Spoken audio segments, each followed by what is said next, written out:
I run a D&D group at work. We meet for about 45 to 50 minutes twice a week. Everybody that I read or talked to online said that this was going to be a terrible, terrible idea. They said that there wouldn't be time, that players wouldn't be engaged, that the game would just suck. And you know what? They're wrong.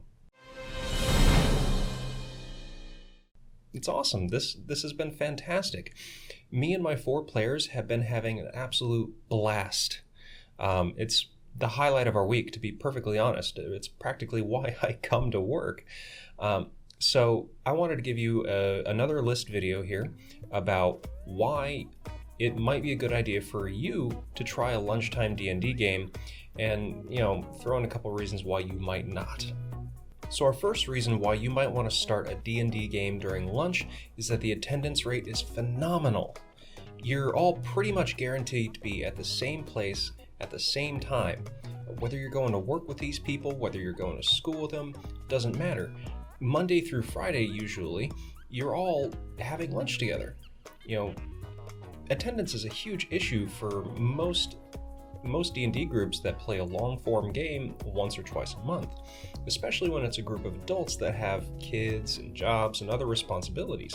Getting them all together in the same room it's like herding cats, let's face it. But if you're doing it with people that you work with, chances are you're already together, you're all ready to go, so just give it a try.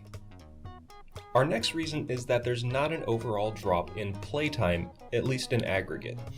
Sure, your sessions are shorter, 45 to 50 minutes maybe, down from 4 to 5 hours, but you're playing multiple times a week. You can, do it every day, 5 times a week. That's 5 hours a week, Personally, I play twice a week. That's 2 hours a week, roughly, and maybe 8 hours a month. If I was running a single game a month, that's still 4 hours. If I was running 2 games a month, 8 hours. So there's not a huge drop there. Yeah, in aggregate, you're playing about the same, if not more. Our next reason is that you get to be adventurous as a dungeon master, more so, I think, than if you were running a long-form game once or twice a month. For a lot of dungeon masters, because they only have once or twice a month maybe to meet with these players, they might be a bit hesitant to try out crazy and new things. Additionally, if those new things don't work out mid-session, well, they're kind of stuck with it until the end of that session, 2 to 3 hours later. And then they have to rework it and try again in a couple of weeks. If you're playing a short-form game, then 25, 30, 50 minutes later, you get to go back to the drawing board. It's not a whole lot of time lost on these crazy new things you get to try. It's a very tight feedback loop. You can try things out, your players can say what they like, what they didn't like, and a lot of quick iterations back and forth so that you can really step up your game and try out new things. Our next reason is that player memories are a lot better. If you're playing once or twice a month, then your players, they've got 2 to 4 weeks between their play sessions. That's a lot of time to forget what they were doing, what their characters were thinking, what their characters' names were. Yes, I've had somebody forget what their character was called.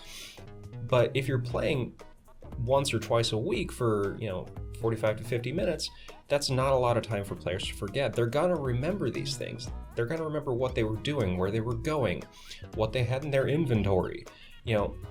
There's not a lot of room to forget there. And our last reason is that player interest is more consistent. If you're running a long-form game once or twice a month, then players have a couple of weeks for their interest level to wane in the game. Now, this of course depends upon the type of game you're running and how good you are at running it, but if you're meeting with your players more frequently, and they're remembering what their characters were doing, and they're engaged multiple times a week, then their interest is going to be a lot more consistent in your game.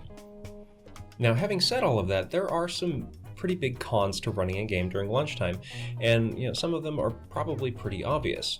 The first is that encounters can take a long time, at least in real world time. For example, if you've got a large encounter with multiple bad guys, well, that encounter can probably take upwards of maybe 2 to 3 hours game time. Well, if you're running a game that only lasts 45 to 50 minutes at a stretch, that's several real-time days. A few ways that you can get around this is, one, simplify the enemy tactics. Instead of having them run away and get reinforcements, maybe they stay and fight and die. Or cut down on flowery descriptions of actions. Now, I know this is a big no-no in terms of running an immersive game and being just a good dungeon master overall, but when you're pressed for time constraints, maybe skip the paragraph of flavor text and narrow it down to just a short sentence. Another way is to give a lot of opportunities for more diplomatic outcomes. Maybe your game shouldn't be all about combat. Maybe they are able to talk to the bad guys and work out a less bloody stab solution. The next con up on our list is that players may show up a little bit late. It is lunchtime after all, and everybody's got to eat.